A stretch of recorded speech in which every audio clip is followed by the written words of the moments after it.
ইলিশ খেতে কার না ভালো লাগে?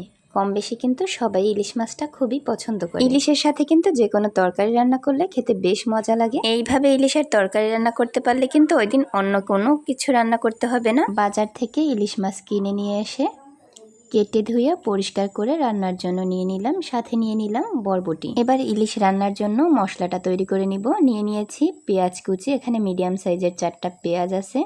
সাথে নিয়ে নিয়েছি 2 চামচের মতো কালো সরিষা। এবার নিয়ে নিব 5 থেকে 6টা শুকনো মরিচ। এবার এই মশলাটুকু খুব সুন্দরভাবে বেটে নিব। ইলিশ মাছে কিন্তু তেমন একটা মশলা দেওয়া লাগে না, আর খুব বেশি মশলা দিলে কিন্তু ইলিশ মাছটা খেতে ভালো লাগে না। এবার পরিষ্কার একটি পাত্রে দিয়ে দিয়েছি 1.5 কাপ পানি।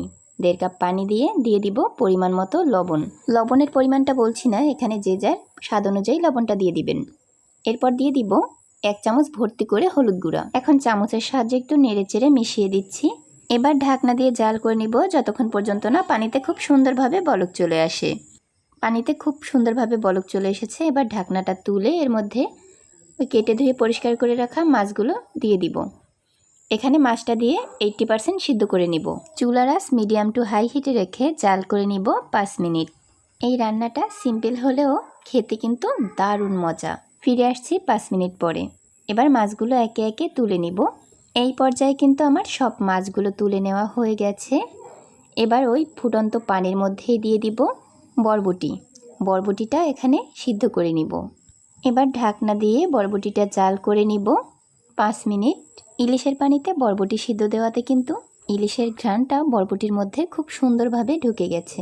ঢাকনাটা খুলে একটু নেড়ে চেড়ে দিব। এবার বরবটিটা একটু চেক করে দেখব যে এটা 80% সিদ্ধ হয়েছে কিনা।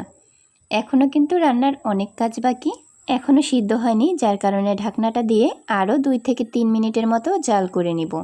ফিরে আসছি 3 মিনিট পরে। এই পর্যায়ে বরবটিটা খুব সুন্দরভাবে সিদ্ধ হয়ে গেছে। চুলাতে একটি পরিষ্কার পাত্র বসিয়ে তার মধ্যে দিয়ে দিয়েছি 3 টেবিল চামচ তেল। এবার দিয়ে দিয়েছি 2টা শুকনো মরিচ ফোড়ন।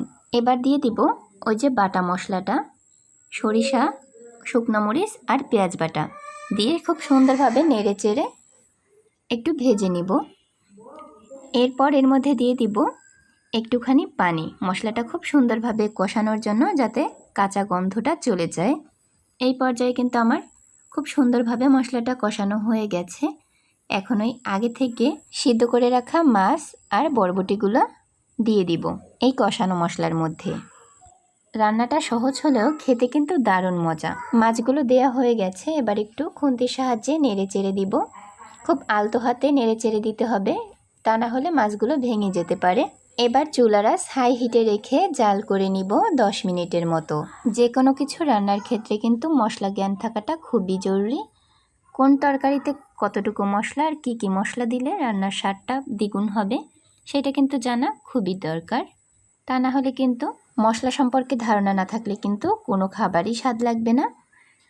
10 মিনিট পরে ফিরে আসলাম।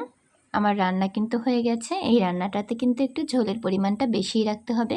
এত মজার একটা রান্না থাকলে ওই দিন কিন্তু অন্য কোনো তরকারির প্রয়োজন পড়বে না। এই বরবটি আর ইলিশের তরকারি দিয়ে কিন্তু 2 প্লেট ভাত অনায়াসে খেয়ে নেওয়া যাবে। দেখতে যেমন লোভনীয়, খেতেও কিন্তু দারুণ মজা। আমার রেসিপিটি ফলো করে একবার হলেও বাসাতে ট্রাই করতে পারেন ইলিশ দিয়ে বরবটির এই রেসিপিটি।